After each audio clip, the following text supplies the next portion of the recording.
welcome back to week 12 of the Hearthstone Global Games. It's going to be the final game from us here in the European studio.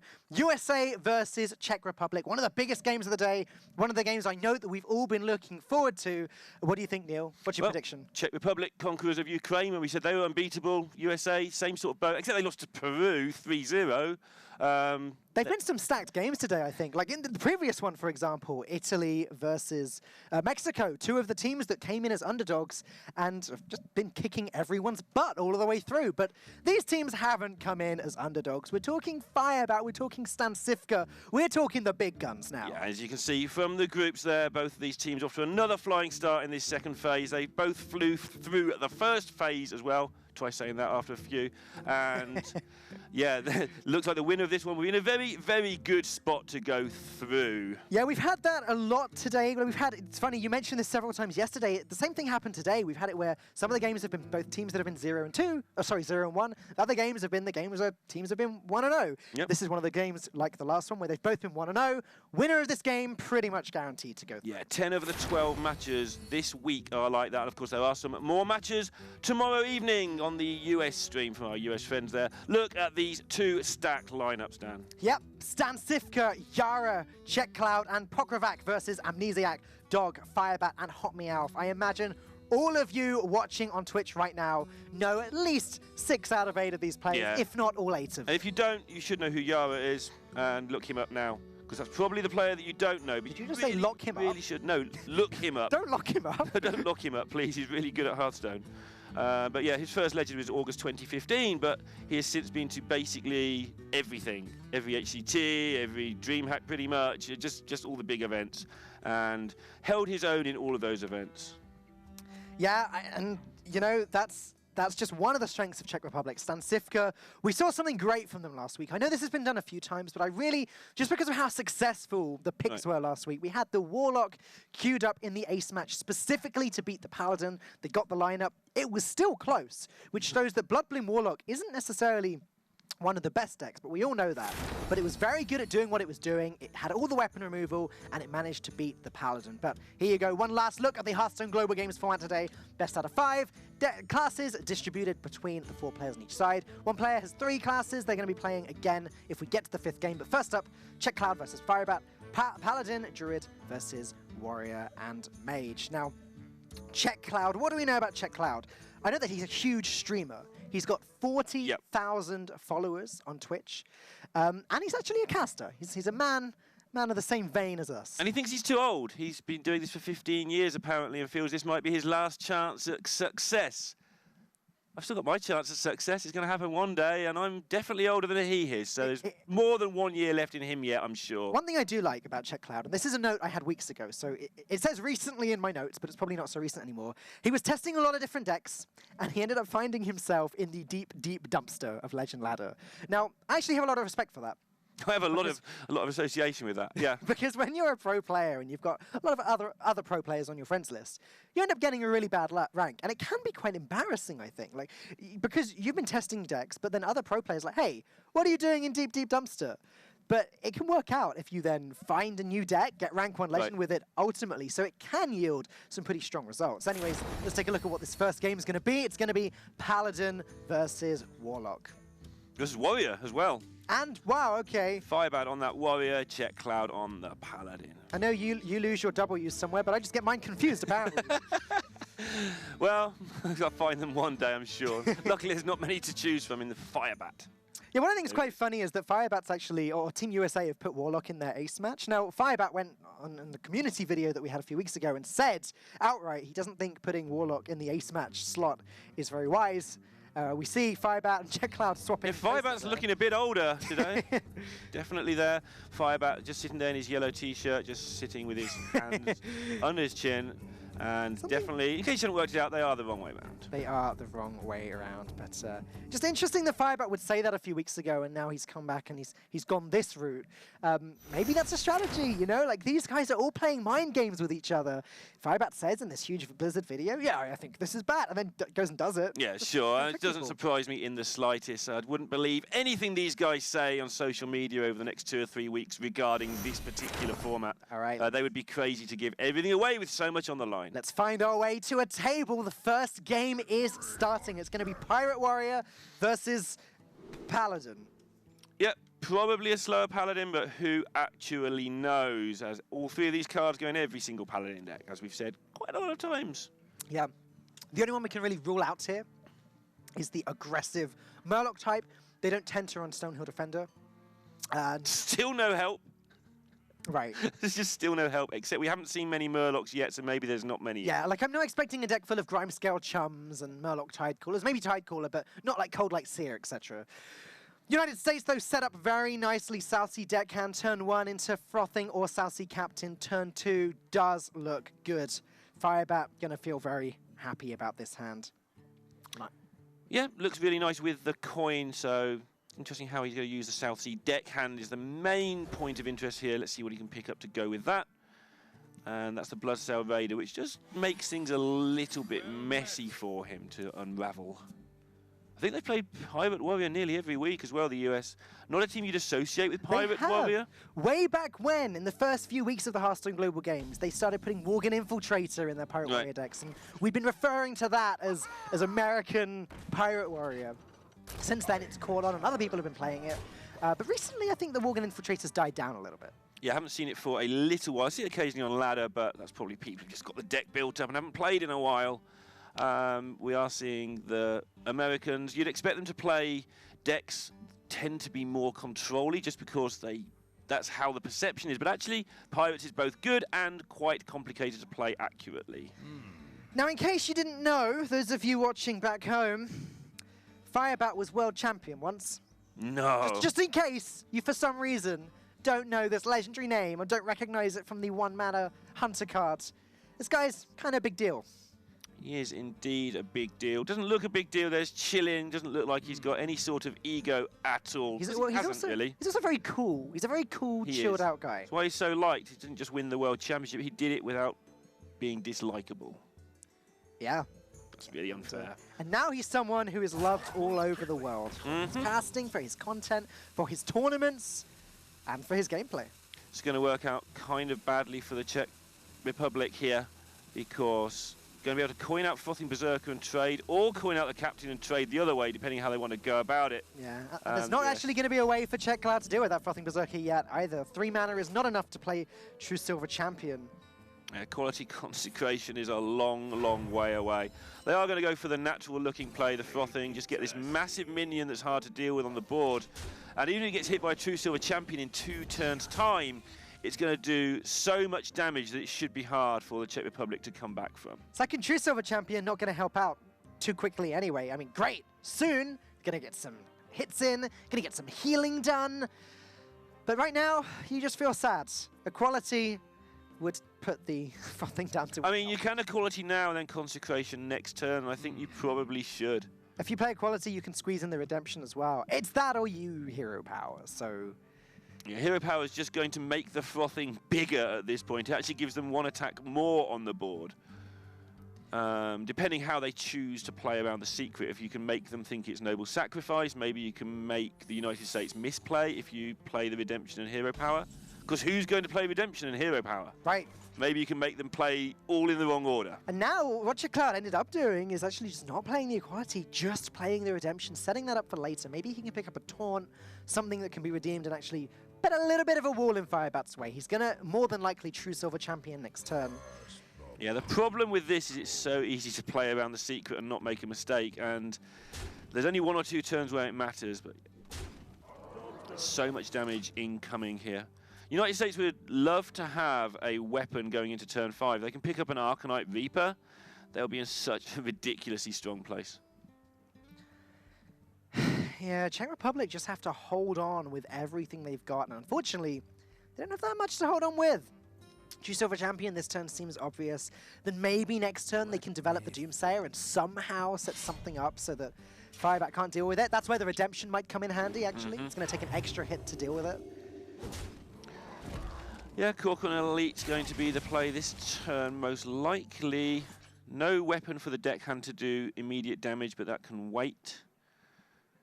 Naga Corsair's not particularly good. I don't see anything other than the Corcoran Elite.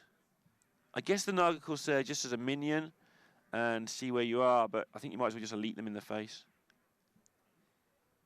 Yeah. I'm trying to work out if the Naga Corsairs are better, but I think you're right. Getting in the damage now is just far too valuable. I feel like the United States will think that they need a weapon, so they'll play to that out.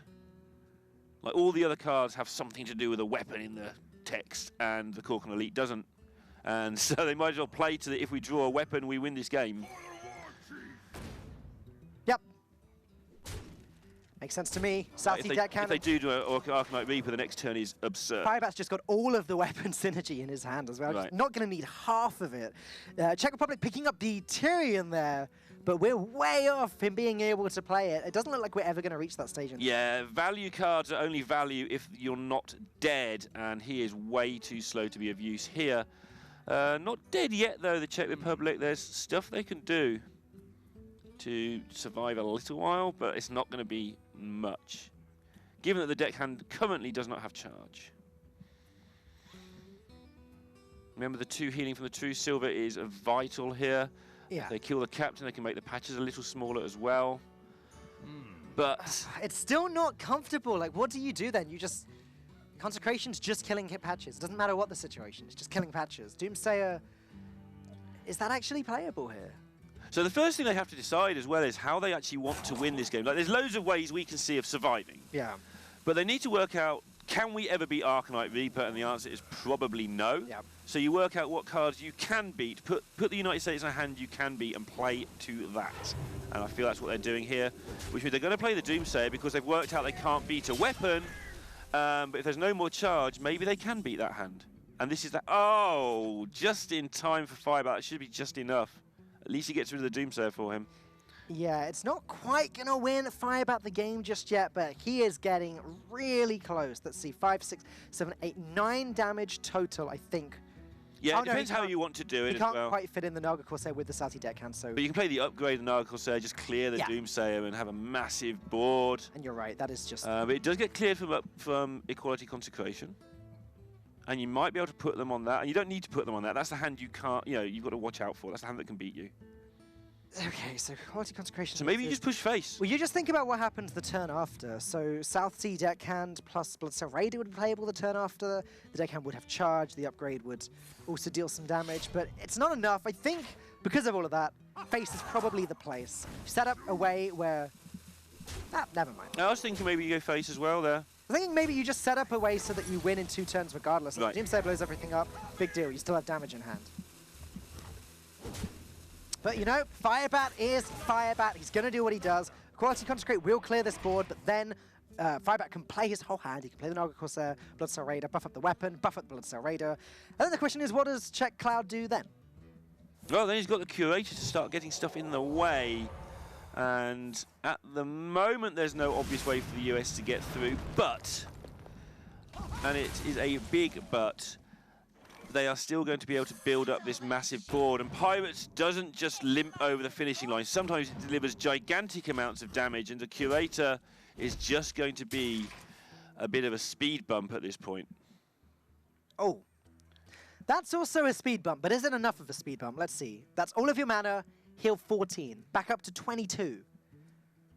So if they play the Curator, so yeah, they could just Forbidden Healing go to 22. I don't think that helps them, although they can go to Tyrion next turn. Curator heals for 7. If you play the Curator, you're dead to 3, I believe. What about True Silver Champion plus Forbidden Healing? Is that ever a consideration? Yeah. You can trade away the 5/4. You end up on 6 health. Sorry, 5 health. Then Forbidden Healing, gain 6, back up to 11. It's still really, really close for the Warrior. Yeah, they're going to need to pick up... So first of all, the United States are going to pick up something useful. I think the Czech Republic can pretty much nail Firebat's hand down to either we're dead to a Mortal Strike anyway, or it is something like a Naga Corsair because they've got nothing to do. Yeah, they're going to go with your play here and just split the difference and try to hang in there and just rely on Tyrion into Curator to do the work. Well, this is the way that you clear some of the board and set up a Tyrion, which hopefully just wins the game. Fiery Warwick's pickup is only 1 extra damage this turn. Is that relevant? Is it relevant? 8 damage total. Down 8. No, I think, yeah, I prefer this. Just using up the weapon that you have. You still put a pretty decent board down. Tyrion gonna cause some problems. What now? Gonna cause some problems, but is it enough problems? Here's a I'm not question. sure. If Czech Republic were to pick up a Spike Ridge Steed next turn, would Hero Power Spike Ridge Steed be better than Tyrion? Because they both effectively got Divine Shield. Yeah, it probably would. You don't need the Ashbringer because you can't attack with it anyway, Then because you would die. They both lose to a silence, so I think... I mean, that's an additional 12 health, right? The Spike Ridge Steed. Yeah, this sets up lethal this way, by the way. So now, just getting through Tyrion, if they can pick up a way to get through it, will be enough. It means that any attacks are pretty grim. Well, True Silver Champion can go into the Blood Cell Raider and survive on 1 health. You then put up Tyrion, which can't be destroyed by the board. I think that might actually be the line here. So Firebat's going to have Mortal Strike. They might only have 1 as an out. They might have a Spell Breaker. Yeah. Well, Mortal Strike always wins the game, I think, from this point on anyway, until Czech Cloud can maybe play Raglight Lord or something. Yeah. Spellbreaker would do it. Leroy would do it. The only question here is it safer to make this trade or not? Actually, sorry, if the True Silver Champion goes face, Mortal Strike is not lethal. It'd be 1 off. Sure. Because Czech Republic would end up on 5 health. But I think that Blood Cell Raider then would be lethal. So I think the trade's better. Sorry, Southeast Deckhand would be. Yeah, they need to work out all the opportunities. They know it's an empty hand, so they can go through pretty much the exact deck list. There's like 32 cards out of 30 to choose from here. Yeah. There isn't much variation to worry about. Look at that. Czech Cloud going to make the trade, ending on 1 health. Having a laugh there. Look at that. I'm not 100% sure from his reaction there that he actually knew the interaction. Well, you thought he might die and then... I think maybe somebody told him, don't worry, you won't die. Because his reaction was kind of, I'm not sure what happens here. Oh, good, I'm still alive. I'm glad we knew that interaction. I'm glad you knew that interaction as well. Right. Right, so going to proc the Divine Shield, because why not? No way to get past it, though. This is frustrating. It really is. At least if the Raider were alive, Firebat would be able to get rid of the Tyrion. Set up for a lethal next turn, maybe. This really has blocked the path.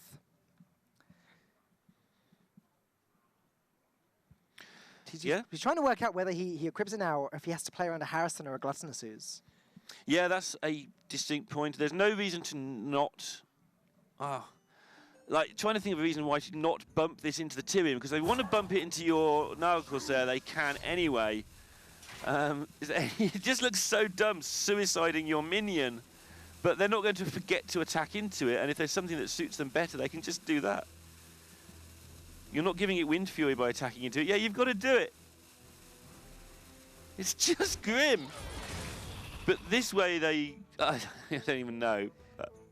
Wow. So we're getting close to that point where Mortal Strike is the only way that Firebat wins, which is hilarious given that Czech Cloud is on 1 health. Because he's just going to spam taunts now. Yeah, just spam the Curator or whatever into... Or Stonehill Defenders actually might be better because you might get 2 taunts. Exactly, right? So you play Stonehill Defender and then another taunt this turn, the Curator next turn, Primordial Drake the turn after that. You're pretty much golden as long as there's no Mortal Strike. 17 cards still in Firebat's deck. I believe most Pirate Warriors are running 2 Mortal Strike at the moment. The menagerie is for guests only.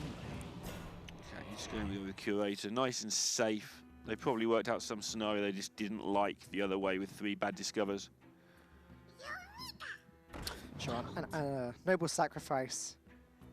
Yep, Seems seems pretty decent. okay. Eye for an eye.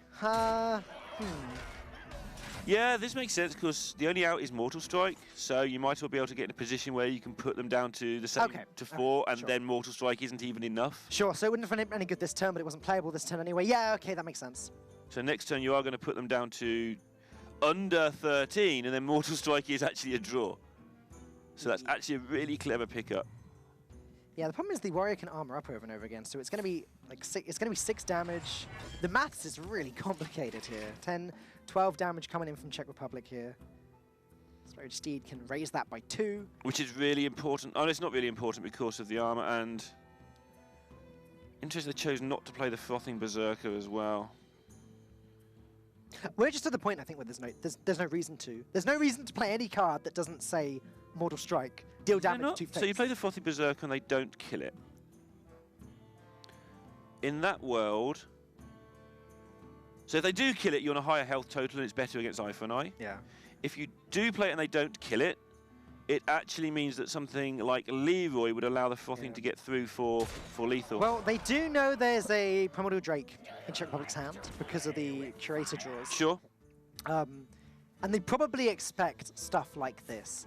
Firebat won't be surprised. Oh wow, okay, playing that so that the weapon can hit for 5 damage as well. And now Eye for an Eye would mean that Mortal Strike is lethal. Well, you said you wanted to get a draw one day. Could be a thing that happens. It's not. And check Cloud. That Eye for an Eye was really clever pickup. The speed at which they took it meant they must have discussed it at the turn before. And Firebat arming up and choosing death, and Czech Republic with their Paladin taking it 1-0. What a comeback from the Czech Republic as well. Down to 1 health about, what, 5 turns ago? Right. 6 turns ago? That was incredible and unfortunate for Team USA. A Spellbreaker a little bit earlier on would have been good. A Mortal Strike at any point would have just won the game. But it wasn't meant to be, and the Paladin takes game 1.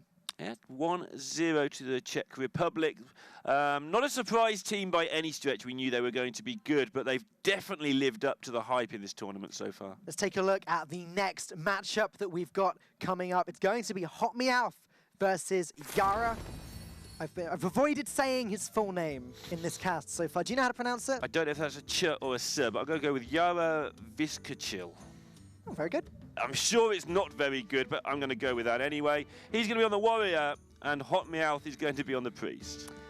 Yeah, okay, Priest. So Gaskin and I were talking about Priest earlier, and we were saying that we think it's one of the more interesting classes to come up because we genuinely have no idea what to expect from it. Right. I'm not sure if that's because Priest is good, though. Like, Gaskin mentioned it to me, and I'm like, well, there's loads of ways of making bad decks. Well, and that's a good point. Like, players, if they've got to play Priest? Get it some Freudian. Got to bring all 9 classes. If you've got to play Priest, then you want to at least surprise your opponents a little bit. And at least Priest is one of those decks that can definitely do that, whether it's because of a mind control, whether it's because of Primordial Drakes, whether it's because of Divine Spirit, in a fire, win the game. Then that's another way of surprising your opponent. Yeah, and even though they know it's coming, they don't know how many Divine Spirits in a fire is in the deck, and therefore we don't know what we're going to see. Warrior, on the other hand, is a class that has just been a staple in all tournaments everywhere recently. Is it Pirate? Is it Quest? The last one was Pirate, didn't quite get through. We've seen quite a few games this week, actually, where the Pirate Warrior hasn't quite managed to get through. You mentioned a little quickly earlier that Yara is one of these really great players that's always at prelims, always at playoffs. He was the anchor for Team Czech Republic, if you remember way back when. That means that he was the guy that earned the most HCT points in the country. He just plays a lot of Hearthstone, this guy, and he is very good at it. Hot Meowth, though, American Summer Champion 2016. In his questionnaire with TJ at the start of this, he wrote in capital letters, USA is the best. I'm pretty sure TJ just put that in there. Maybe. I'm sure they are unanimous in their agreement there, but hey, there's the Ysera. We were talking about this earlier, and that card is quite hard for a lot of decks to deal with. Problem is, in this matchup, Pirate Warrior doesn't I can deal with it. I just use my pirates and hit you in the face. You just win before turn 9. That's how you deal with it. And even turn 10. The problem with the Zero is when you drop it, it doesn't do anything for a turn. Not like some cards that impact the board immediately, like, say, Yogg-Saron. Like with the Zero, you play it, and it doesn't have Taunt. So all right. It doesn't do a thing. Calling it, there's a Kazakus in this Priest. It wouldn't surprise if anyone was going to play Kazakus Priest, it'd be Hot Meowth. There's a Cabal, Songstealer, and a Ysera. These are 2 cards which you maybe occasionally see in Dragon Priest, but come on, Kazakus Priest, let's go. All right, let's see how that turns out. And meanwhile, Czech Republic have the perennial discussion that you have with Pirates. Just how we're going to order our 3 drops. They don't have to worry about it this turn, because this turn's fairly obvious. Next turn, it's likely they'll get the captain down, pull a 2/2 patches out. This turn for Priest isn't looking too good at all. I guess you just Shadow Visions because you've got to use the mana, right? I mean, if it is a Kazakus Priest, one of the problems is you can only play one of everything. That's kind of how it works. That's a good point. Also, I think we will see the Shadow Visions. If it is. Nope, it's not a Kazakus Priest. There's a second Good. Potion of Madness there. All right. Good. So there's some. I'll scribble out the word We can Kazakus. come back to reality and play Hearthstone again. Rob was going on about Kazakus Priest last week. He was. Gaskin played a shed load. I want to see them cast together and just talk about Kazakus Priest all day. Hey, look, a Model Strike. There we go. That would have been handy for the United States in the last game. Seems likely that you should just play the captain here. Frothing Berserker is actually tempting, but the problem is that is really weak to Shadow Word Pain. You want to play the Frothing Berserker on the turn where you can turn it into a 4/4. Yeah, exactly. And Captain's so good here because of the patches that launches out of the cannon as a 2/2, sinking that damage in immediately. Next turn, Blood Cell Cultist, very likely to drop down, buff that weapon up. This is the snowbally start that Poet Warriors are so good at achieving. On the other side, though, Hot Meowth can't really do anything again. He can Potion of Madness, take patches, trade it in, and then play Shadow Word Pain if he wants to clear this whole board. I wonder if he wants to maybe coin out Priest of the Feast. I know that's a waste of coin, doesn't play into turn 4 very well, but then at least he has some spells available to him on turn 4, even though it's not a whole 4 mana's worth. It will slow things down. If Patches and Captain go face, then you can heal up the Priest. If the Priest just gets traded into, it kills the things off. I wonder if he'll just coin that out. It's not ideal. You want to play the coin into the 5 drops here because there's 2 of them. Yeah. I guess... Yeah, that preserves the coin. It's awkward because, yeah, you're using a lot of your cheap spells. Like you say, you're keeping the coin, so at least you've got some healing with Priest of the Feast later. And Priest of the Feast may actually be the card that wins this matchup. If Hot Meowth can keep these pesky pirates off of the board.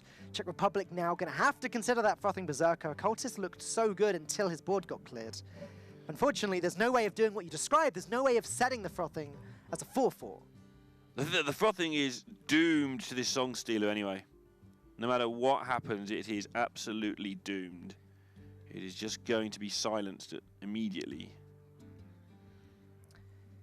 Yeah. There's not much else to silence apart from maybe a Corsair in this deck. Yeah, you're right. It's still a 2/4 which has to be dealt with somehow, but that's very, very different to a 50/4. Yeah. I mean, they're on 28, and they're going to start making massive minions from this turn onwards. There's another spot that's handy because then they can pick up the dragon, which in turn will allow the Draconid Operative to do its thing. Kind of awkward on the curve, though, because as you said, coining out the Song Stealer seems likely, but then on 5 mana, you have to stop and play another Spy Historian. That's unfortunate. I don't think there's any hurry, right? You start making big stuff, and think about doing it now. The most important thing is just to keep the pirate minions on the board. I guess this way, Frothing, so the weapon trades, maybe the Frothing gets big enough for you to Shadow Word Death. Maybe you coin out Dragonfire Potion next turn. Oh, they're not the picks you want. That is a horrible selection of dragons. Not fun at all for the United States, this set of picks. Great against different decks. Like Malygos is just as hard as Ysera to be dealt with. But like Ysera, against Pirate Warrior, it's unlikely you get to turn 9, so Midnight Drake becomes the obvious pick. Frothing Berserker is interesting now because it does play around the Song Stealer to some degree. You can only silence one of these, and the other one's going to be not silent at all. It's going to be making a lot of noise. Problem is, if he does play the second Frothing, then we can see there's that Dragonfire Potion there that's primed and ready to go. It is early to use it, but I don't think you're complaining about dealing with 2 Frothing Berserkers. Yeah, interesting to see how they proceed. They're still on 30, which makes me curious to see how greedy they're going to be with this potion. Do you want to be greedy here, Neil? I don't mind playing the Song Stealer. Hang on a sec. Is that better? That might just be better. I don't know. I confess, as a caster, I don't know. There's 4 of the best players in the United States working this out as we speak. Yeah. But I think if you play the Song Stealer now, you force the Czech Republic to commit even more stuff to the board, and then you just blow it all up.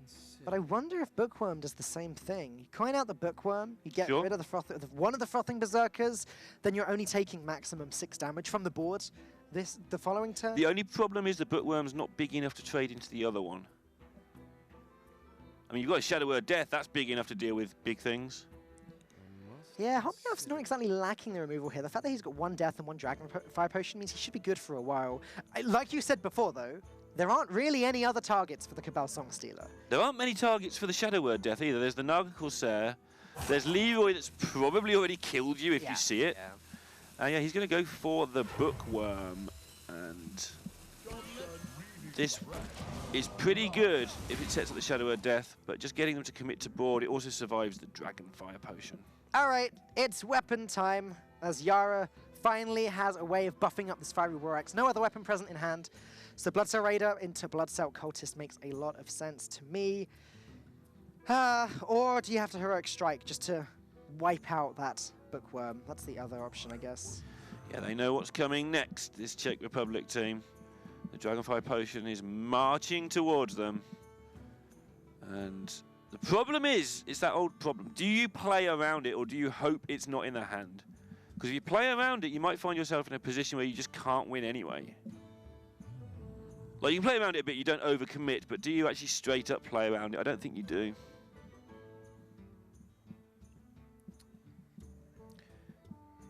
Feel like you play the Raider and the Cultist and put a load of damage into face.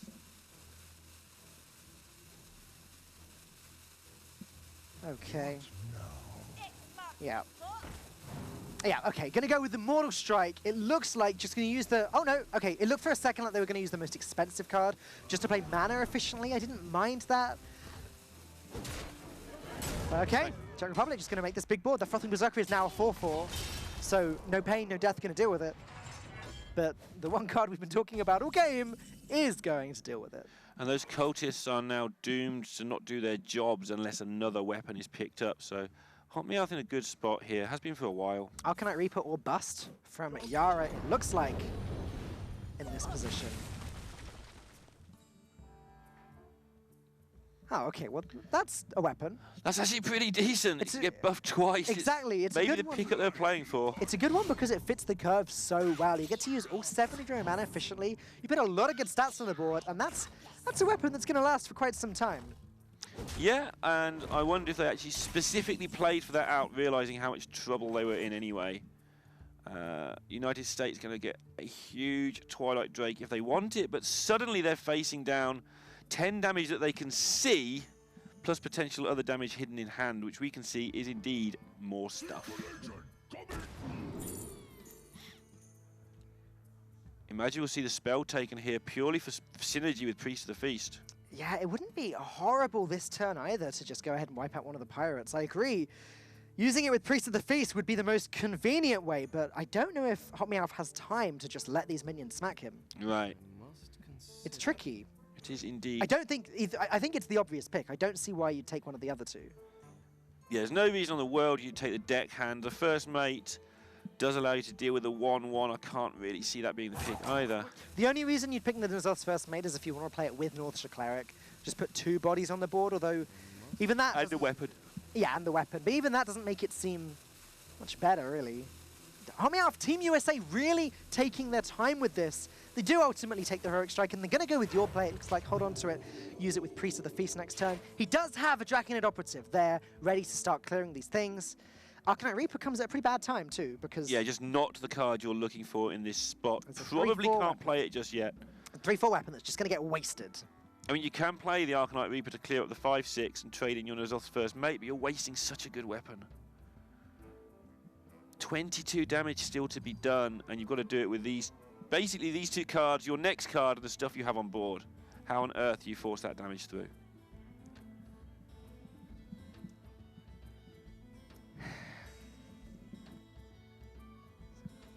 12 damage right now if he plays the Arcanite Reaper. I think he has to play the Arcanite Reaper. You can't play the value game in this matchup, that's for certain. And if you just sit around dealing 3 damage each turn when you could be dealing 5, then you're slowing down your win condition. Yeah. So they're doing the bits they know they're going to do. Oh, actually going to trade, okay. Opting to play the zoo game. Play for some board control. Yeah, you've got to keep these things alive. They're all you've got to win the game with. And yep, keeping the weapon in case the game goes a bit longer. That's making maximum use of the resources. Makes a lot of sense. Okay. Second Bookworm, pretty convenient, but is it enough? There's only 10 damage looking at Hot Meowth right now. So Bookworm plus heal, reduces the damage by 3, gains him some health. Maybe that is just safe enough. He can hold on to the Priest of the Feast a little bit longer, play with some more spells later. Other choices: Priest of the Feast, Heroic Strike, and heal your own face. Well, that seems safer, doesn't it? Yeah, but sometimes safer isn't necessarily safer. Yeah. Sometimes the more aggressive line. The thing is, the Bookworm also only has 3 attack. So both the Priest and the Bookworm are kind of the wrong shape for the job in hand. They're both 3/6s. Either way, you deal with 1 minion. I think you end up on a very similar health total. You maybe have 1 more if you use the Priest. How about if you use the Twilight Drake and the Heroic Strike and heal face, and you miss a load of healing, but you have a 4 attack minion? Yeah, you've got to do I something. think this is just better than that. Yeah, Because I agree. You end up with more health.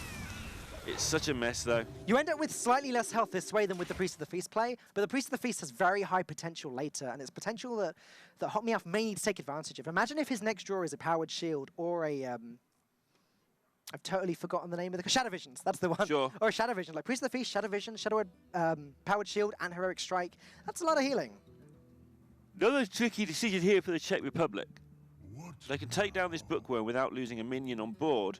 I'm not sure that Priests do 1 very easily right now, oddly enough. So a 3/1 minion would be okay, but you're missing 6 to the face again. I think you just stick everything in the face here. The only reason you might want to trade is to protect your Corcoran Elite, which would just get gobbled up by the Bookworm. But I think if you just stick everything into the face, you're solo on resources, you do 11, and then you hope your Arcanite Reaper can get the job done. Well, we're definitely at a point here where face is the place. I don't think Yara can get away with playing the board control game any longer. Exactly. So let's go. Even going to equip the Arcanite Reaper and smack that into the face now. The extra 2 meaning that the weapon smack next turn would be lethal as well as any hit from a minion. So offering 2 questions. What a draw, though, from Hot Meowth. Look at that. He can now play Priest of the Feast, Shadowed Pain to get rid of the Blood Cell Cultist. He can trade in to the Corcoran Elite. He can play Heroic Strike to heal even more. What a turnaround. Yeah, looking like they're just about stable, but they're going to be on... Still in Leroy mode, still in Leroy range. Yeah, nothing they can do to get out of that one. So they could be on 2 more if they hadn't, if the Arcanite Reaper hadn't been equipped. But Yara successfully identifying that this is going to be the last turn of the game. No point having a 3/3 weapon instead of a 5/2 if it goes to the last turn of the game. Yeah, good spot there. That makes a lot of sense. This definitely is the last turn in the game. Let's see what the pickup's going to be. It's going to be an upgrade that is 6/7 damage in total. Is there any world in which this isn't now the last game of the turn of the game? Can the additional charge of the Arcanite Reaper make contact with the face and win the game? Well, we don't see any weapon removal and we don't see any taunt, so it could be crucial. Maybe that's a difficult decision too. Does Yara ever consider making this trade here? I don't think you can. No, I think now you... But I think you consider it. Shadow Visions ends the game now because of how strong Priest of the Feast is. And that's why these turns are taking so long. A lot of these decisions have been kind of awkward. I think in this instance, that because you don't have lethal next turn, how often does that Priest of the Feast gain them more than 6? Realistically, quite often, but how often? So Shadow Visions into Powered Shield, into anything else. It's the... Yeah. And I don't think we've seen a Shadow Visions yet. Oh, no, we have seen one, sorry. We saw one on turn 1, or turn 2. Oh, there's a Powered Shield. That is just what Hot Meowth needed. Well, now he needs Leroy or another upgrade. Yara, I mean. Let's see what this picks up. If this picks up a Shadow Visions again. Or another Powered Shield, anything like that. Curious Glimmer Root. Let's see if they can do this better than the Netherlands did. That has the potential of picking up a spell. If he gets an upgrade from it, if he gets another Heroic Strike, if he gets a Mortal Strike, that's even more health. Upgrade probably being the prime target. Is there a better play? You can still fit the Heroic Strike, you can still fit the Hero Power. I think that's the way we go.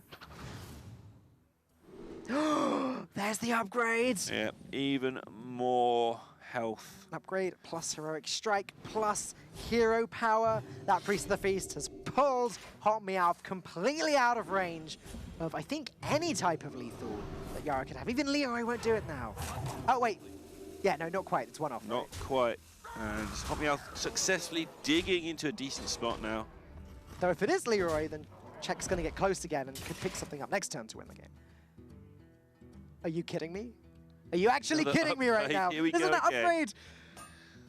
That's 3 upgrades in a row that have been important for each side. The problem with this one is that it doesn't set up the 2-turn lethal now, because Priest can just hero power, heal out of range of his next attack. Sure, but it's still giving them outs for Yeah, lethal. of course. It still prolongs the game, that's for certain. Hotmeow cannot believe what he's seeing here.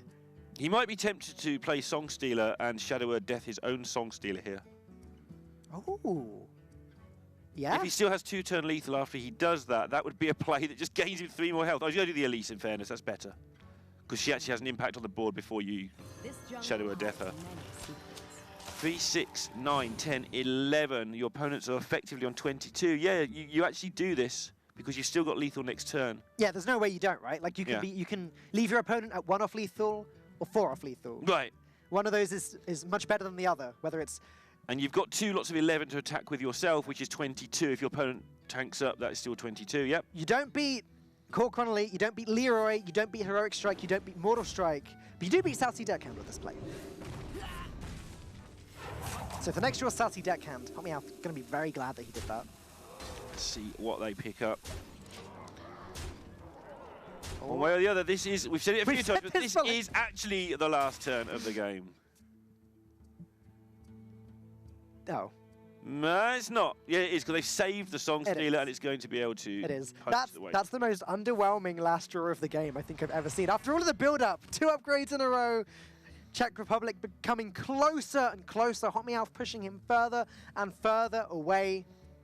And this is hopefully making the point that when I say that pirates can do a lot of damage, those pirates did a lot of damage in that game. Yeah, but it's the second series this week where 2 Pirate Warriors in a row, one after the other, have just lost.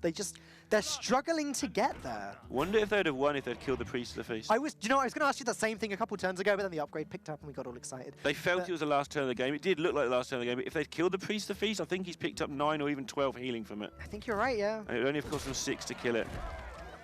So in hindsight, which is a wonderful, glorious thing, I think maybe they would have won if they'd killed it. Definitely not the necessary Dragonfire Potion, though, as you said. The Song Stealer does its job.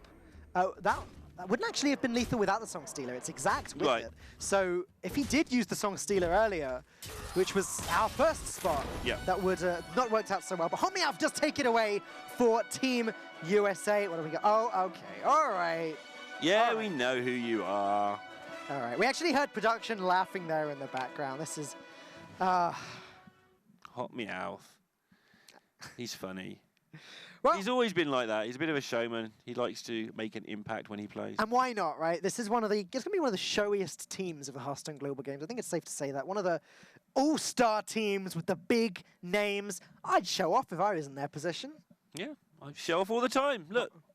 I'm not really in a position where I can show off. You are. You're live in front of thousands of people. Show off all you like. All right. Amnesiac versus Stan Sifka coming up next.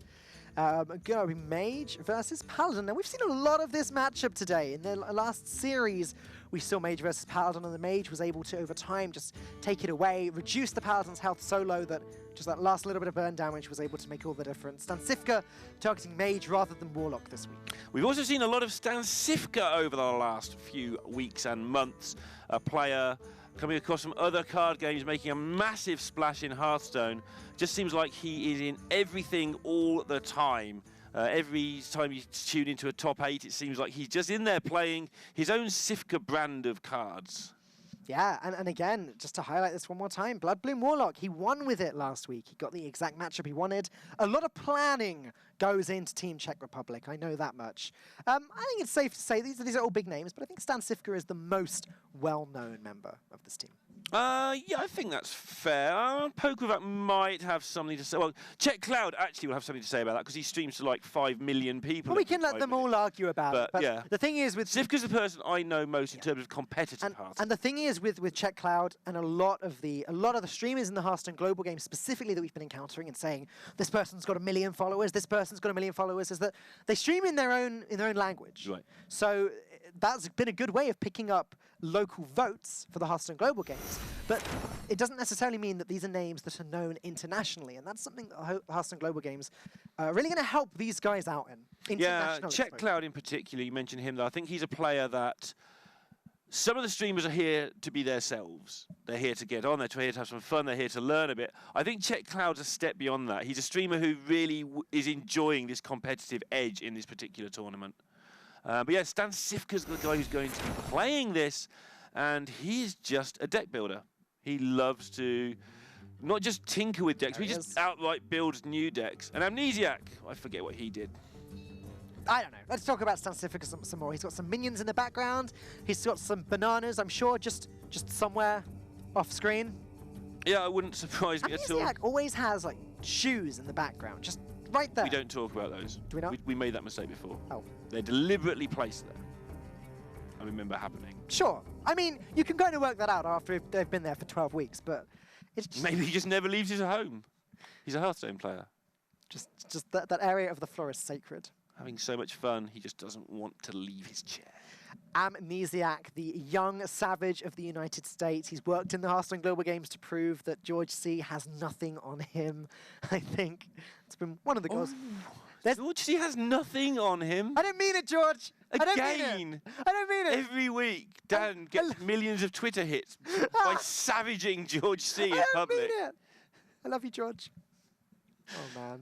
I just need to not return home. The shots fired at Sottle. Just don't return to Twitter. Shots fired at... Yeah, actually, I just delete my account when I'm done. Archmage Antonidas for Sivka. Ooh, that looks like a freeze mage to me now. It does, but I wouldn't be at all surprised to see there something crazy like Mana Worms and Firelands Portals lurking in a Sivka-esque deck. But it does look like a freeze mage. These hybrid mages do exist. Amnesiac with the banana game being on point, though, taking an early 1-0 banana lead over Sivka, and that is what it is all about.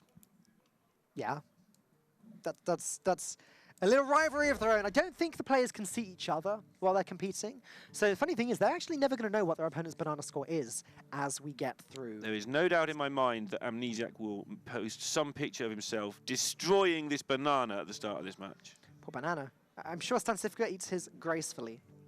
No reason to destroy anything. He'll eat all manner of fruits. I mean, he gets the reputation for only eating bananas, but I've seen him with oranges and apples and all sorts Speaking of eating, there's an Eater of Secrets there in Stan Sivka's hand, which actually has some potential against Paladin. You can even play it on curve after a Hydrologist on turn 4, just to summon a 3/5 and get rid of that secret. Also a hint that it's probably the freeze mage. It's actually really good against that eye for an eye later on as well. If the secret is just kept back for the whole game, sometimes you can corner the freeze mage by turning it into you proc the block on one and then you play eye for an eye and they are stuck. Well, if you've got Eater of Secrets as freeze mage, nah, you're not stuck anymore. You are unstuck. You are unglued. You are unhinged. That's that's just me. That's something that Eater of Secrets does actually. It flips games on their head, gets a player a surprise win when the other player was expecting to have their win set up for several turns. Amnesiac's hand. Galactic Crawler not going to do anything in this matchup. It's looking like a very slow Paladin, though, first impression. Yeah, it does seem that way. Not a lot going on. Double equality, a clue that it's not a speedy Paladin. Yeah. Just a case of how unspeedy it is choosing to be. So, freeze mage time. Stan Sivka going to have to work out if he wants to drop this Thanos, get through some cards quickly, or just ping away the recruit. I expect pinging away the recruit, but no, okay. Already wrong, only the second turn. Gonna go ahead and develop the Thanos, get some card draw. I guess he's lacking any other form of card draw. There's no Acolyte, there's no Arcane Intellect, and Sivka really wants to get through his deck. Yeah, rule number 1 of freeze mage is rule number 1 is don't draw your secrets. Rule number 2 is draw through your deck as quickly as possible. You're trying to rip those secrets out there with those Arcanologists, purify the draw, and then draw all of your cards. And the Thanos is a really good way to do that. Even though it's okay for boosting damage, that's no longer its primary purpose. Sure. Ever since Ice Lances and Thorasan and and all of that got rotated out. Wait, is that music for his second banana, or is that still the first? No, I think he might. I'm not quite sure. It did look like the second, but maybe it was just. I want to see peels in the background as evidence. Oh, hang on a sec. Wow. Thanks a bunch. Very good, very good. And yeah, he's just going to completely meme his way through this. Well, Sifka looks like he's in the not like this position. Amnesiac's just happily eating as many bananas as he can. Sifka needs to start eating his bananas. It's been scientifically proven. I believe it was last week. Czech Republic were down 0-2. Then they all started eating bananas and they reverse swept. It's actually scientifically proven. It helps your Hearthstone game. I like the way that Amnesiac's actually still trying to hold a conversation whilst ploughing through these bananas as well.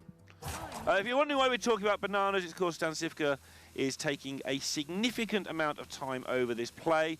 If he feels he can get down the Acolyte of Pain into this 1-1, then that is good, but how likely is it just to get equality, do you think?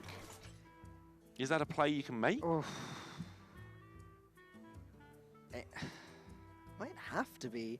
How much of a read does Amnesiac have about what he's playing against? There's an Acolyte of Pain. He's an Acolyte, yeah, you're right. It's pretty likely that it's Freeze Mage. So, and also with those two plays, it's potentially Freeze Mage with a bad draw, and we can see that is exactly what it is. There's no damage in hand to speak of, no card draw in hand to speak of. Yeah. Basically nothing to speak of in hand. What does he need the second equality for? That's what we need to ask ourselves. So essentially, maybe one's deal with Antonidas, one's deal with Alexstrasza, but then you've got Tareem as well. You've got adult peacekeepers somewhere. The more I think about it, the more I like your play of just using the equality here. Yeah, you've got to be careful because it is very wasteful if it goes wrong. But and if this did end up having a Medivh the Guardian, this would end up being a bit of a disaster. But there we go. Sifka gets what he wants. He gets the Arcane Intellect. Time to start tearing through that deck. Maybe as quickly as Amnesiac is tearing through his bananas. Yeah, and the reason that they've got to just try not to let the Mage get going is because, assuming this is a very slow deck for the United States, they will have probably a double Forbidden Healing.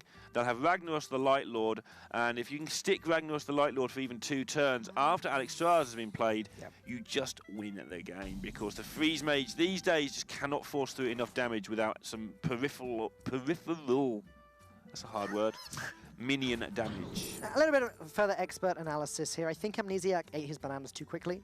He should have slowed down a little bit, made sure that he had space to eat up bananas through the entire period of the game. I'm disappointed by this early halt. He did set a new record though for at least the split times. Yeah, that's fair. Okay, Czech Republic. Desperate for more card draw. They have that Arcane Intellect at last. Why are words so difficult during Freeze Mage matches? At least Freeze Mage matches is easy enough to say. Yeah, you just peeled it off the tongue there, but I just can't get those words going. Doomsayer, kind of disappointing without a Frost Nova to back it up. Yeah, these little minions are annoying as well for Sifka, because although Amnesiac's game plan is to win with the healing much later on, if he can just present a threat with these guys, then the Czech Republic are going to have to just slow down whilst they're doing it. Doomsayer is on both sides as well, so Amnesiac will have healing in his deck. Obviously, we've mentioned Rag Light Lord.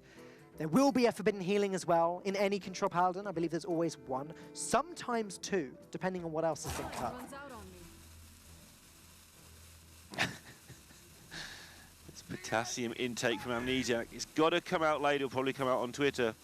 Lots and lots of potassium. As long as Stan Sifka knows that if he is eating bananas right now, it doesn't count because his head's off screen. He needs to... That is part of the competition, and yeah. So, Kodo's a thing.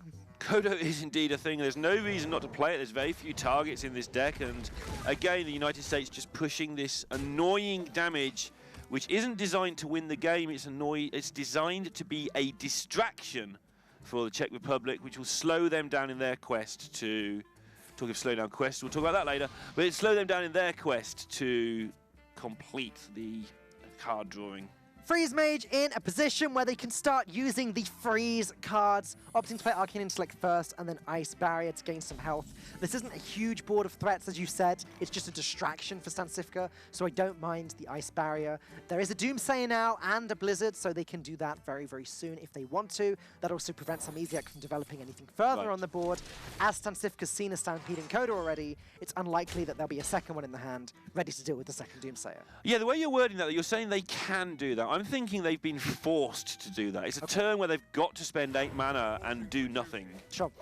Because even though this threat from the USA is annoying, that's all it is. But it's got to be dealt with.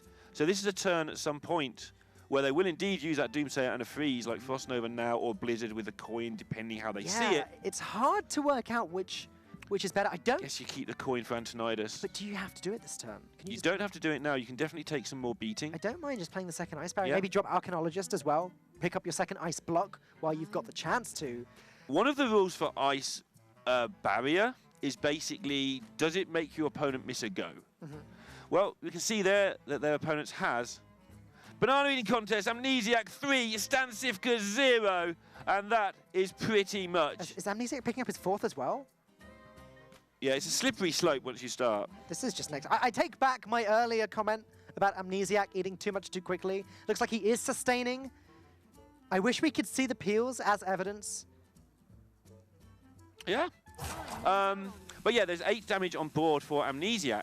So the Ice Barrier would actually just make your opponent miss a turn. Yeah. And that's what all of your cards that don't win your game are designed to do. It's all about buying these extra turns as well. That's something that Ice Barrier is no good at doing in the late game, but in the early game, it can do that. Now, next turn, Stansifka's probably going to have to choose between Frostnova Doomsayer and Blizzard Doomsayer. Personally, I prefer the Blizzard here. You use up the more expensive card, save Frostnova for Antonidas. Antonidas, coin Frostnova on turn 9, seems pretty good. Yeah, you don't even need the Doomsayer, most likely. Just Blizzard, trade in the 2-3. You've got a Kodo that's 3-3 frozen. You're probably okay with that. Now you play Doomsayer. Oh no, it's all gone wrong. The other thing about Doomsayer is that it prevents Amnesiac from playing anything next turn. So the following turn, he really can just play Antonidas and then Frostbolt Amnesiac's face and feel somewhat secure. He'll probably want to use the coin as well, as an extra fireball is better than the coin. But there you go, setting it up nicely. And neither of these players are playing on their own. They will be on Discord with the rest of their team, and all 4 players will be in the conversation, even though it looks like their teammates have split. I don't even know if the rest of the USA can understand what Amnesiac's very good, what Amnesiac's saying because of these bananas. Like, trying to chew on bananas and talk at the same time. I definitely can't eat bananas while casting. I know that much. I should try it. Oh, okay, hold on a second. That changes things a lot, because it means that after the Antonidas comes down, which it can this turn, Antonidas coin Frostnova, there's no equality consecration left. Seen both equalities, and Stansifka knows it. To deal with it. So that may have felt like a good play for USA there, but this is a pretty strong punish that Stansifka can come back with. It is, but how many fireballs do they need? I mean, at the moment, they don't need any. They don't need any additional stuff because United States just haven't drawn their healing. But the problem with Tyrion is the Ashbringer. There's no way of dealing with that right now. And the United States are going to be pushing a lot of damage. They are in a bit of trouble, though. More fireballs is always better, right? Yeah, more fireballs is definitely better. So I'm trying to work out why they wouldn't play it this turn. What beats Antonidas coin Frostnova? I can't think of anything. True Silver Turin, right? Yeah. That would beat it. The other reason you've got to think is you've got to make sure there's enough space in your hand to hold all these fireballs, because they're going to be there for a long time. Then again, if you've got Alex Strasser in hand, what else do you need? Infinite fireballs might all Stansifka needs to win this game. It might well be, and in fairness, Sifka's lack of bananas seems to be helping him concentrate on this one. Yeah, Amnesiac, maybe he's working too hard on the banana eating contest. It all means nothing if you lose the game of Hearthstone. Yeah, you wouldn't want to slip. Okay, hold on a second. How did we miss this? Too busy worrying about the bananas. Blame it all on the bananas. Amnesiac, he's got Stansifka right where he wants him. Well, kind of. As you said, there's still no healing in Amnesiac's hand yet. Stansifka could just go ahead and play Alex Strasser now. 17 cards left. There'll be at least 1 forbidden healing. And I suspect there will be 2. Have we seen a Stonehill defender? We haven't, actually. So there's a potential that there's slots there for extra forbidden Who was healings. it? Crane that was trying that out? I believe so. Crane with double forbidden healing rather than Stonehill defenders? Yeah, I believe so. Add on Peacekeeper. I'm going to put a stop to this, Alex Strasser. And yeah, Amnesiac will just slow this down, but he's down to 15 and he's going to die, to be honest. Double fireball frostbolt. Well, with no healing. We've been watching the bananas. Amnesiac's been watching the bananas, and Stansifka's been watching the game, and he's just going to win it. All of my theories about bananas making you better at Hearthstone. Guess I was bananas. You've always been bananas, Dan. But 15 damage from Sivka there, who didn't eat a single banana. Showing you are what you eat in Amnesiac's terms, anyway. Oh, So what's orangey? apples? Sounds about right to me. Czech Republic 2-1 ahead. And just never drawing the healing there, Amnesiac. Czech Republic continuing to show that they're just one of the strongest teams in the Hearthstone Global Games. USA also one of the strongest teams in the Hearthstone Global Games. We saw the fall of Canada earlier. We may see this as well.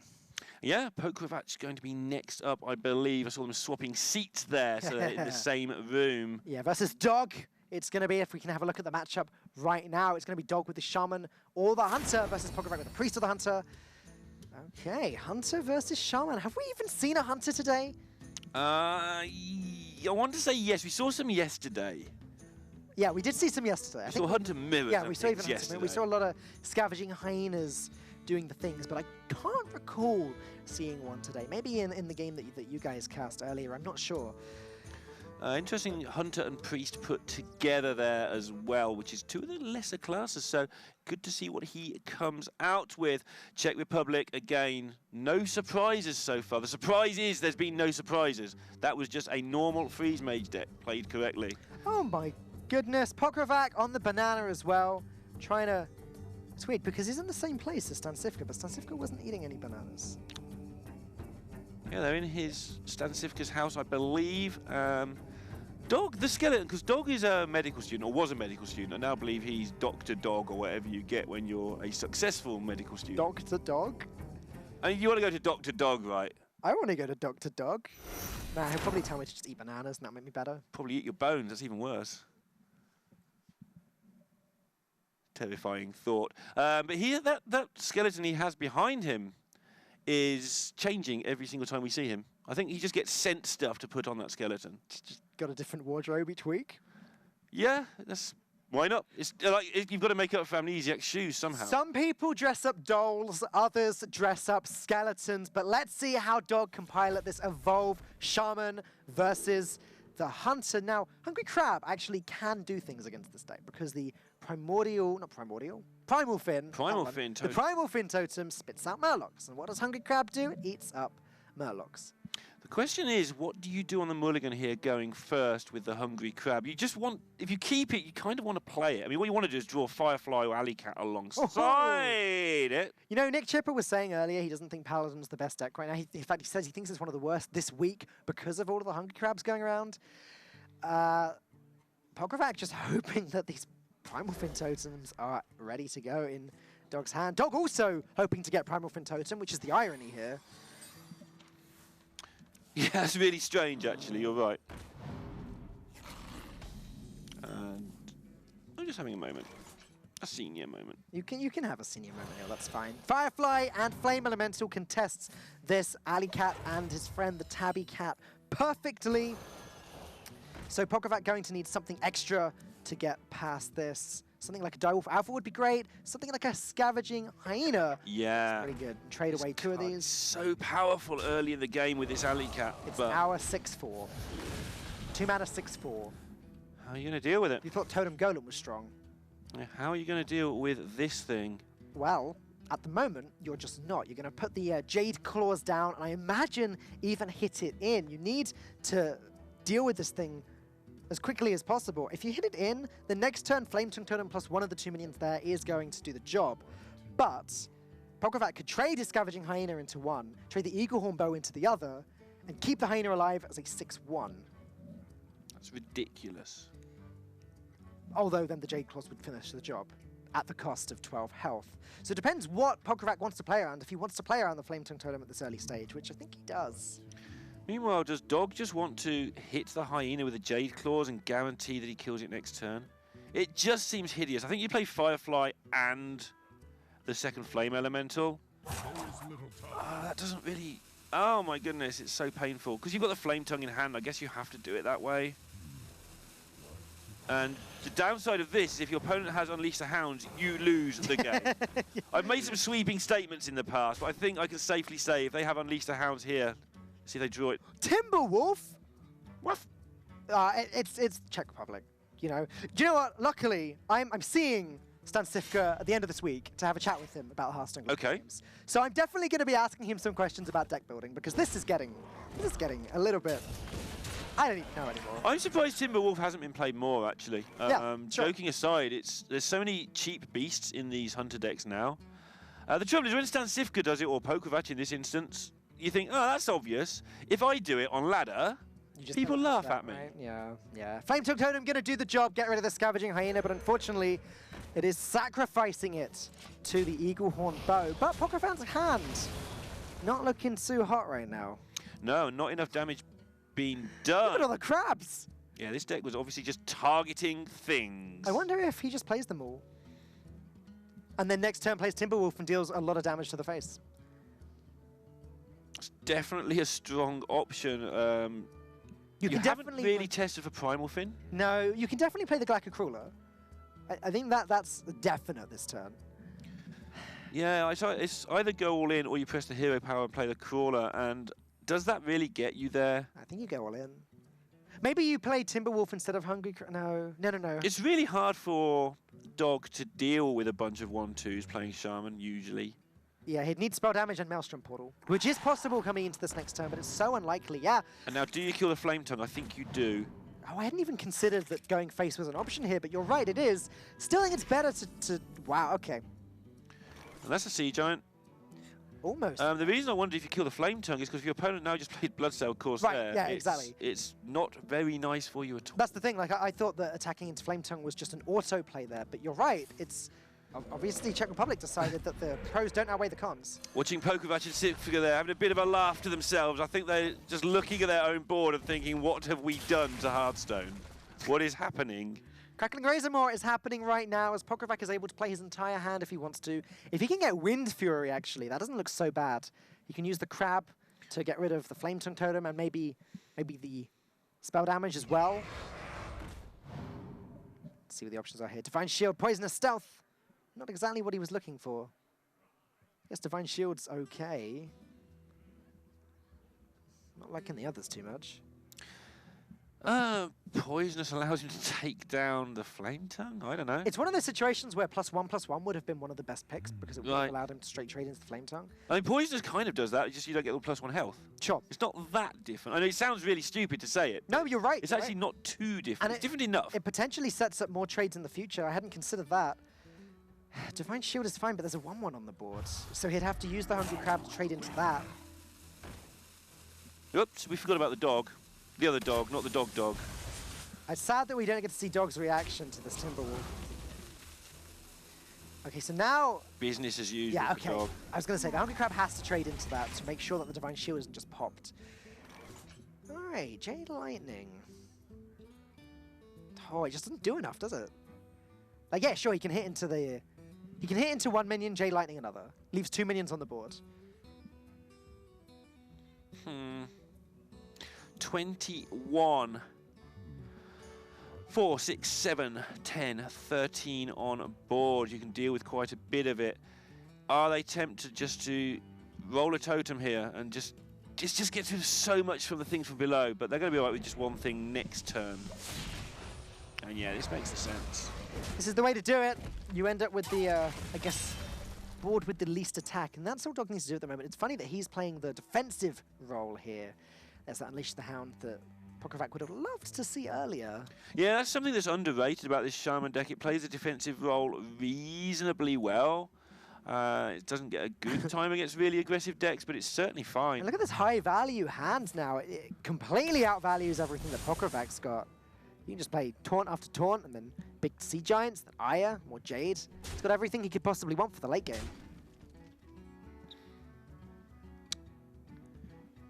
Yeah, it's looking good for Czech Republic until you actually look what's going to happen in the next turn or two on the other side. And they are going to be forcing through some damage. But I think Dog should be able to stodge this up. Ironically, the Flame Tongue Totem doesn't actually help much this turn. It allows him to get rid of the Crab. Sorry, the Galactic. You get to play it for free, though, because you're going to play a thing from below. Yeah, that's true. And then you buff up the thing from below as well. So it helps in that fact that they haven't got anything else to do with the 1 mana, and now you get to play a Flame Tongue for that 1 mana. Because you gain it back from the thing from below. Yeah. So Flame Tongue, trade the spell damage totem in, go face with the 2/2, which is going to be a 4/2, or do you get rid of the Glacial Crawler? That's Yeah, you need to do some counting here as well if you're the United States, just to make sure that not going face doesn't change a clock, say 2 turns into the future, because you haven't got long. So you need to just double check every time how much damage do I need to do. But I think they just take out the 1/1, to be honest. There is little time. It's not actually easy, is it? okay. Yeah, they're going to take out the Crawler. Well, it's one of the 2 options that we had pointed out as being the best way to go. It's hard for Pockevac to get through this, but Dog only does have 12 health. That Scavenging Hyena isn't quite good enough. Kill commands, though. Kill commands could just end the game over 2 turns. If his next 2 draws a kill command, that's game over. Yeah, and all the time now the Czech Republic can buy themselves some time. And We might even get to the point where only 1 kill command is enough as well, because there's only a few taps of the hero power. so they've presumably got Animal Companion. We know they've got Tundra Wolf. Lots of reasons to hold on to this Unleash the Hound for a turn or 2. Yeah. They could get a Leok. Do you think there'll be another Timberwolf, though? Timberwolf. Did I say Tundra Wolf? I'm losing the plot. Yeah, would there be another? I mean, where there's 1, there's 2. That's a very Sure, that's a wise, phrase from philosophical Hearthstone phrase. I'll take it. There's Primal Fin Totem, completely free of any crabby fears. Yeah, it should be fine. I'm really surprised how slowly the United States have taken this, and it's working out really well for them. I thought they would have tried to get more taunt down on this board earlier. So now they've got to drop lethal down.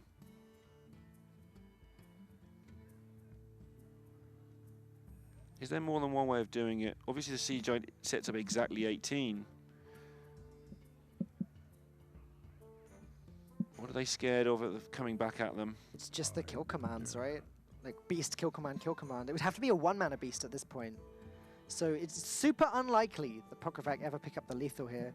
There's just, yeah, setting up the lethal next turn. Just Alright, right? So Unleash the Hounds with a buff with 4 minions on this board. You can put 2 of them into the 7/4. 2 into the face hero power, you're still 1 hound short. It'll be that sort of thing they were checking there, I suspect. Tracking, okay. There's a kill command. There's a kill command. It's got to be the pick. Okay. It's not enough yet. And does Pockevac just die to this board as well? Yeah, exactly. He dies exactly to Well, you kill command the thing. You play your dogs and you kill command the thing. Oh yeah, okay, that buys him a turn and still deals damage. Right, good point. And then you take down the Flame Tongue as well. Probably just play your Hyena and trade one of the things into a 1/1. Oh, I hadn't spotted that play. I'm just completely... No, you can't do all of that. You only do some of it. So you've got to play kill command on the 7/4 and you've got to dogs or Hyena. So you dogs, right? So you dogs, you kill command. You dogs and just push 5 damage to the face. It's 5 off lethal for the Shaman. Unlikely that the Shaman has the damage unless he picks up Bloodlust next turn. Quickly. Come on. Got to get these hits in, Pockevac. It takes a little while to attack with these hounds. Yeah. 4, 6. So Dog has maximum 2 turns left after this. Oh, is he trading 1 into the 3/1? I like that. Yeah, I like that a lot. He can. Essentially, it gives Dog 1 more turn of just hero powers, but Czech Republic can't just rely on the hero power to win. They have to get another kill command. And with trackings to dig through their deck, if they have a second one, that's very beneficial. If you play tracking, there's lots of other options open to you. There might be a Leroy in there, for instance. We haven't seen anything big in this deck yet. That's true. And in fact, actually, I imagine there is a Leroy. If you're going to play the Wolf on 1, then you probably are playing a very low curve deck. What else? The thing is, there's not many things Pockevac can draw to even survive the next turn. Dog can put up this thing from below now. He could trade in the Sea Giant, but that doesn't feel good ever. Trading a 10/8 into a 1/1. But if he can set up the lethal for the following turn, it's probably the right play.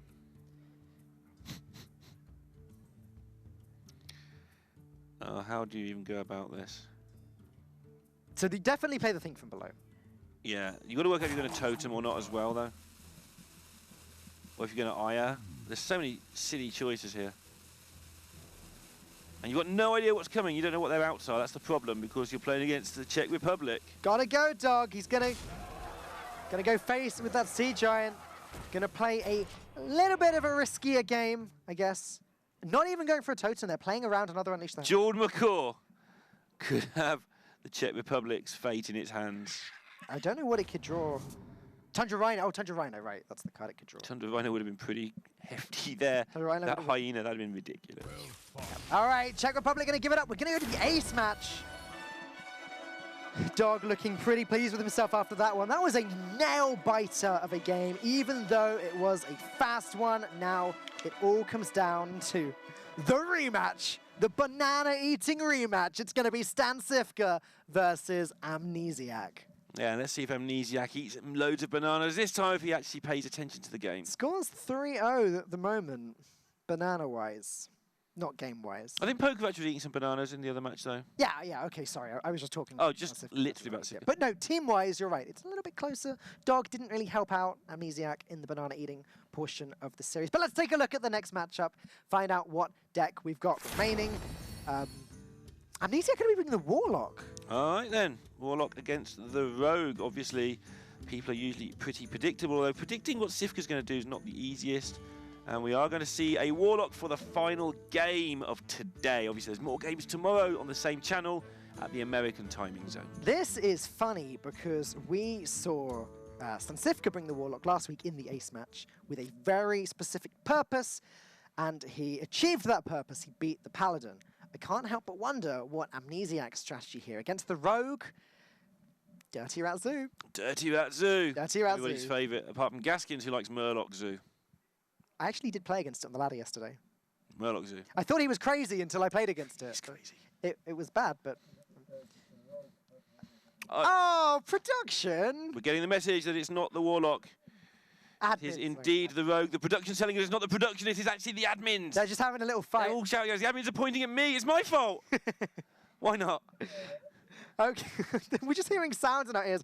Unfortunately, it's going to be a Rogue mirror match. I was really excited to see the Warlock, Dirty Rat Zoo, but... a Rogue mirror match. Enjoy it while it lasts. Of course, Quest Rogue being hit pretty hard there. Going to be 5 procs instead of 4. We mentioned this earlier. But if you did just tune in and haven't looked at Twitter or anything today, then you're in the right place. Quest Rogue is getting enough, probably in a few weeks' time. So enjoy this matchup while it lasts. But it could be a Miracle Rogue. Last series, we did see Mexico win their first game with the Miracle Rogue. But there we go. Amnesiac looking deadly serious, ready to go. Sifka with the support of Pokovac and the rest of his team via comms. Whichever Rogue it is, Sifka is known for very strong technical play with combo decks across all different card games, including this one. And whether it's Miracle or whether it is his Rogue, it'll be a pleasure to see him play at this sort of game. Amnesiac seems to put the bananas down. Serious business. They didn't help him out at all last series. Maybe if you're not from the Czech Republic, the bananas don't have the same effect. They need it to win the game. Amnesiac tried it, didn't work out. Maybe he didn't like the taste of his bananas. But one way or another, they just weren't. Yeah, I'm just so lost with all the bananas. I kind of want to go into casting bananas now. That's totally an esport, right? Bananas. Banana casting. The esport. Sounds like a really bad opera. Opera. Well, like soap opera? Or just law? Yeah, just that sort of opera. Okay. Do that again? No. That's the Italian coming out, for sure. That's just my voice, not sure whether it wants to crack or go high. But here we go. The game is starting. Valera's both lined up, ready to go. I can see a Caverns Below on both sides. It's probably a mirror then. Oh, okay. It's banana time. All right. So Stan Sifka taking on a Banana Man himself here. Caverns Below. Sifka's got all the naught drops, the Shadow Step, the Preparation. Do you keep them both? Do you just keep that entire hand for Oh, Sifka? man, it's a good hand. It's a really good hand. Swashbuckler and the Shadow Step. And the Preparation is so good as well because if you are slightly behind in completing the quest, it can be very difficult to come back. But Preparation is one of the cards that allows you to do that. Yeah, like if your opponent completes the quest on turn 5 and you can't complete it on turn 6, like if they complete it on turn 5 and don't do anything with it, you can complete it on turn 6, then prep it out and just go and hit with some charges and just get that little bit of extra momentum, that little bit of extra tempo. But as predicted, Stan Sifka has kept his entire opening hand. Amnesiac threw things away. He did end up with a Biofin Tide Hunter and a Bouncer. Yeah, Stan Sifka's just got Mimic Pod as well. There's so much that can go right with this hand. Swashbuckler, obviously a decent card to complete within the mirror because you might pick up extra pieces of your own deck. Yeah. Yeah, that's true. An extra There's shadow a step. decent chance of picking up another part of your own deck. An extra shadow step wouldn't go amiss. Lost my words there. An extra mimic pod would be fine. And Amnesiac's going to have to complete it a very expensive way unless he can get his own Igneous Elemental killed off. Stansifka is going. He is ready to go. Swashbuckler, Youthful Brewmaster. I doubt any of this goes down this turn. I don't think there's any reason to not just dagger up. Then again, coining out Mimic Pod, is that worth it? I think saving the coin is good. You might need it later for a rapid completion on the same turn. Yeah. But obviously, if he's just going to play stuff and... Alright. Yeah, prep Mimic Pod. Oh, and then you can play Swashbuckler. And now you can do all manner of things depending on what you pick up. Southsea Deckhand ×2. Okay, well now he's got the tools to complete the quest with Deckhand if he wants to go that route. Just play both, Shadow Step one back. And just looking if it's next turn. The thing is, you complete it next turn, but you can't actually play the quest for some time because you completed it too soon. It's a second preparation for that. And yeah, interesting to see the preparation use that early. So what's the optimum way of doing it? I guess you slow down and don't use the coins so that you can activate the quest sooner. So I like playing both of these and just shadow stepping one and then passing. Next turn you play another one and then Brewmaster it. And then the following turn you play that again, and then the following turn you complete. Sure. I think that's the maths behind this, because completing it too early is genuinely a fear now. Now, United States, they've got 2 bouncers ready to go too, and Balfron Tidehunter, it's not the worst card to bounce. They're going to go ahead and just develop the Igneous for now. Yeah, the way obviously the Czech Republic have chosen to complete this does mean that these potential 5/5s are going to get picked off by the dagger, but the Czech Republic just favouring completing it rapidly. All right, just gonna bounce that back and play it again. Okay, so oh wow, this is incredible. He can complete it this turn. Right. I forgot that the Shadow Step makes it free for a moment there. Sure. Play it again now, use it for 4 mana. Next turn, coin it out. Yeah, the only reason I was saying this is a bit weird though is they're not going to have a great deal of 5/5s actually created, but they are going to have the Bilefin as well, which is a massive difference. And I think one of the things players are learning to do more and more is just trust your deck. Yeah. Like, yeah, you've only got this hand of things at the moment that isn't too great, but you're going to draw a 5/5 every single I think this turn. much speed is just so good, even if the hand's a little bit empty. Like, he's completing it way before Amnesiac can. If Amnesiac's keeping track, he knows the coin's still there in Stansifka's hand, so he knows that that quest is being activated next turn. He's going to want to clear as much of this as possible. So He's not a million miles off. Trading the Elemental, drop 2 things, you can Shadow Step 1 back, you've got Vanish coming up, you can Ferryman 1 back as well. You can actually complete yourself in turn 5, yeah. Yeah, and then he'd have to activate it the following turn, right? That's the problem. Like, you're 2 turns behind. Well, if you can draw into preparation, then you can start doing prep Vanish trickery as well. Yeah, where you prep Vanish, you dump all your stuff on the board, you complete that turn, then you play the quest the turn after when your opponent's responding to your big board. So there's plenty of options here for the US. Preparation would make a huge difference, you're right. But for now, Amnesiac just has to clear as much away as possible. He doesn't want to be hit by all of these 5/5s. Daggering away patches makes the most sense here because you take 1 less damage and still clear as much damage because both of them become 5/5s after. Yeah, going for a very wide board, we see this happen quite often. And killing the smaller one, like you say, not taking the damage because there's no need because they're all 5/5s at the end of the day. So you might as well take damage from the 1. Extra Southsea Deckhand, not that that's needed. The irony from this is that that 5/5 has to go into the 1/1. Sure. Because Czech has no mana left to finish this turn. So Stansifka going to wait and make his big play next turn. There's the preparation! He shoots, he scores. I'm pretty sure that's what that was all about. And now the quest can be just activated this turn, right? Shadow Step, play it again. Ferryman, play it again. Prep, quest complete, activated. And kill the 5/4. Yeah. Oh man, what a turnaround. Yeah, it turns out the preparations are what this is all about. And remember, the Czech Republic got into this really quick position by using their preparation on a Mimic Pod early on. Made a lot of sense, got them in a good spot. But now we're seeing how good a preparation can be with the quest and with a board of things. You won't see a quest rogue mirror like this in a few weeks' time with them being complete this fast. Southsea Deckhand, the extra Southsea Deckhand in hand is great for Stansifka, sure. He'd be able to complete it soon, but he wouldn't have been able to complete it as early, and he'd have been completely stomped by Amnesiac. Though Amnesiac, Still wouldn't be able to complete his either. But he'd have until Vanish, until so he pays the it'd be Vanish. kind of the same, yeah. They just all have been 1 or 2 turns slower. All right, not even bothering to trade, just setting up the lethal there like all good people do. Yeah, the double Biofin Tidehunter looks pretty good this turn. I guess you start with Swashbuckler and see what you get. Yeah, seems decent to me. You're not going to use your dagger, so no need to hit the opponent in the face for 1 at any point, because 25 is a nice, clean number. Jade Spirit is 255 for 4. Yeah, that's not bad at all, actually. Not ideal, but it might not be the worst in what's going to be a weird resources battle now. So would the second Jade Golem be a 6/6? That's actually an interaction I have no idea about. Pretty sure it's a 5/5, but I wouldn't like to swear to it, I must admit. Because it says summon a 1/1 on the card still. Yeah, It means yeah, 1/1 right. becomes a 5/5. Yeah. So it's just going to tell lies. It's no good. Suddenly, Stansifka has complete control of the board. Mesiak gonna have to consider trading all of these cards. Brewmaster not gonna do much for him here. He's got no charges, he's got no Biofins, no ways of developing a board that's bigger than Stansifka's. Is he gonna have to bounce back the Novice Engineer and just draw another card? His cards are too expensive as well in the Vanish stakes. He can at some point play Vanish and then drop a minion or 2 of his own, depending which turn he chooses to do it, and be ahead on the board. That will get answered by Sifka playing all these Biofins. They need to go if you're going to Vanish. And you can only get rid of 1 of them right now.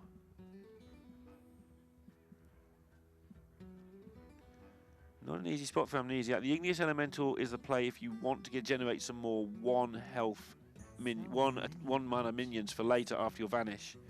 But you've got to kill some stuff off here. The other option, if you think you're miles behind, is to Brewmaster your Novice Engineer just to try and get back into it. Okay, Igneous Elemental gonna go for the slightly longer game. Set that up so he can play some Flame Elemental soon, but for now, Mesiak's gonna have to take a beating. He's done some maths. This board does beat Stansifka. But he loses. But thanks to the 5th Satsy Tech hand, Stansifka's gonna do this blindfolded? What? Okay. So, all right. This could go horribly wrong. He's cheating. I can see. I don't blame him at all. He may have lost the banana, but And the war. the Czech Republic have beaten the Banana Republic, and they are going to win this 3-2. There you go. Last bit of damage coming in. Czech Republic now 2-0 in the group.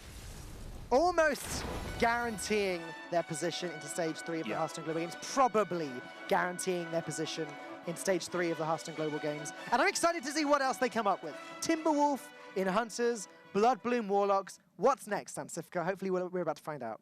Yeah, it'll be interesting to hear what he has to say about it all. But first, we will have one last look at how that series went. Wow, look at how mixed that was. Just alternating wins all the way through. Czech Cloud starting it off for the Czech Republic with Stansifka winning both of his games. Amnesiac losing both of his games. Feels a bit bad. Feels a bit bad. Maybe go back to not eating the bananas. Leave that to the master. China's trying to show off there, trying to poke some fun at the potassium-eating members of the Czech Republic, but I don't think that will have... But if they watch the VOD, I don't think that's going to bother them too much, because If they watch the VOD, all they're going to hear is us talking about bananas, to be honest. Probably the most interesting cast in the Hearthstone Global Games. I think that we're about to have an interview with one of the members with the Czech Republic. Yeah, might even be 2 of them if we're lucky. Might even be 2 of them. Hey, Stansifka, Pokrovac, congratulations on your win. We saw you win with Bloodbloom Warlock last week, and we saw Timberwolf Hunter this week. What's next? What's next? We can't hear you, I'm afraid. Hang on. Production, we cannot hear them. Please fix this. Okay, yeah, gotcha. Yeah. Guys, are we good? We are good. You are Okay. very good. Yeah, okay, cool. So finally we can hear each other. Yeah, with the Warlock, unfortunately we couldn't play our Warlock this week because it was even better than the previous week, but unfortunately it wasn't good pairing for Rogue, but we are ready with next Warlock next week, so it's gonna be pretty juicy. In the first game, Czech Cloud was laughing when he attacked with a True Silver, going down to 1 health. Did one of you not know the interaction somewhere? No, because he wanted to attack the 5-4, but we told him he's gonna be dead, so that wasn't that great idea. Right, I knew there's something weird happening there. Yeah, attacking the 5-4 would have been a bit of a problem. Real nail-biting series there all the way through, but you've taken down another one of the giants, taken down the USA. Is there anyone left in this tournament that you're actually afraid of? Yeah, I think Netherlands is also very good, but otherwise I feel pretty confident. Well, and I'm happy that I took Amnesiac down after his tweet previous week, because he was eating a lot of bananas, like whole bunches of bananas in some apparent dig at you. So winning that will be sweet when you see the VODs. Yeah, there were a lot of bananas consumed on that side. But one last time, congratulations, guys. It looks like we'll definitely be seeing you in Stage 3 of the Hearthstone Global Games.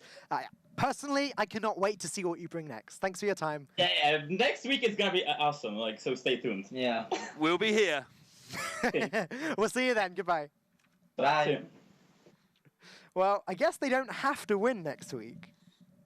Probably not by then. Yeah, I think that 2 wins now. I think enough groups have panned out in the right way that I think we can say that 2 is 3. I'll check that for you before next week. In good spirit, they're going to want to do their best, so I'm sure whatever they do bring, Stansifka will believe that it can do the job. Let's take a look at how that series went. Some of the highlights, there was the Doomsayer, which Firebat did deal with in the end. Didn't push that damage to the face, but unfortunately didn't end up winning this game. I wonder if that extra damage to the face would have made any difference. Yeah, the next Pirate game was interesting as well. Both of these had a lot of decisions that needed to be made, and in hindsight, every time you think maybe more damage could have been done in different ways. As you see here, the Czech Cloud getting control of this. We'll probably see that true silver play I was talking about in a moment, where turns out he was thinking about attacking the wrong minion. No, we're past it now. Czech Republic. I've been past it for years, mate. Czech Republic sitting on 1 health, but comfortably on 1 health, knowing they only lose to 1 card, set up the eye for an eye to make sure that if that card did come down, this is no worse than a tie. But that's the end of the game. This was interesting. They chose not to kill the Priest of the Feast 2 or 3 turns ago. And looked right at the time, to be fair. It looked like there's only 1 turn left in the game, and the most you expect the United States to heal for would have been maybe the 6 you're putting into it. Turns out they got that 6, but it stayed alive, and the game kept rumbling along, and they must have gained 12 or 15 from this thing. You're right, and in the end, it was the Priest and not the Warrior able to deal that final killing blow on his opponent. Hot Meowth. Oh, here we go. Yeah. With the sunglasses. Shading out the opposition. All right. Next up, we're going to see some bananas. If we're going to see, yep, there we go. Amnesiac. I'd like to see like a fast-forwarded version of just him eating all of the bananas. I should have requested that sooner, I guess. A bit late now. But what we should do is have a look at this lethal, because we didn't the first time around, and the Czech Republic just paused here and made Amnesiac wait. Say hello as well. It's nice. Yeah, what was vital this game that we missed was the way that Amnesiac had of clearing the Antonidas that we didn't see. Ultimately, it didn't matter. The 2 fireballs were enough.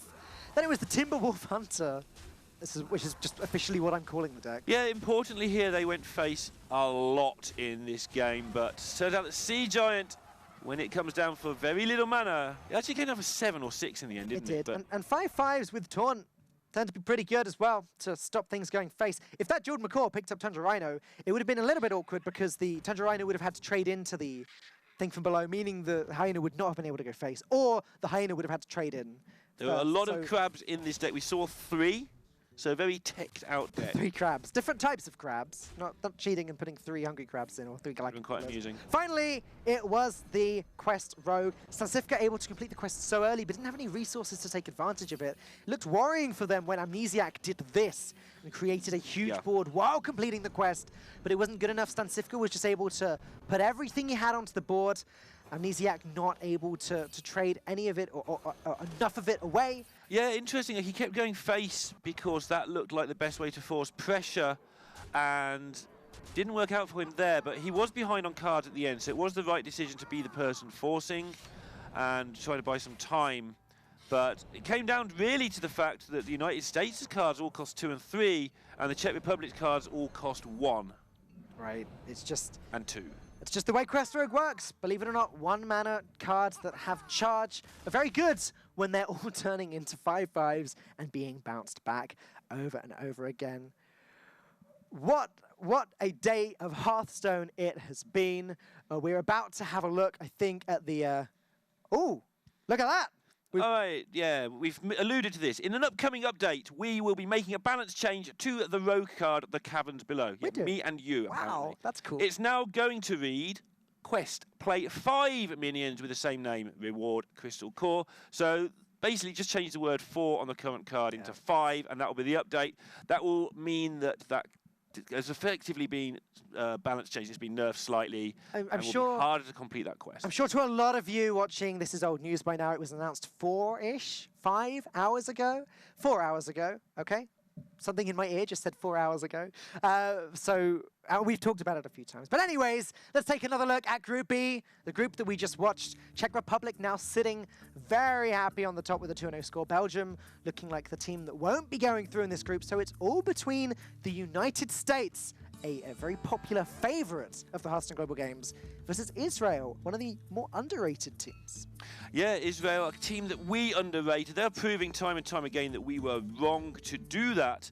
And of course, there are still 2 more matches this week as well. That's going to be tomorrow night, Argentina and the Philippines, and Brazil and New Zealand in some of the other groups. I'm sure that will flick up shortly. There we go. Very good. You just beat production to it. Beat them to the punch. That's what you've got to look forward to tomorrow. I believe that Rob Wing and Cora, as usual, will be bringing you those games. I haven't heard any different yet, but for the last time, let's see what we've been watching all day today, starting off with Austria getting the win against Greece. Lots of happy people versus lots of shouty people happening there. Ukraine getting a 3-0 against Peru, being the big team that did what they're famous for, just going through doing some 3-0s. But then things got a little bit weird. Bulgaria beating Canada. I say weird. Weird before you started watching the Hearthstone Global Games. Right. Bulgaria, a very well-known team now in context of this tournament. Not surprising to too many of us that they got the win there. Yeah, leading the way again, Morgalad from the top, taking that 1-0 lead and finishing off 3-2.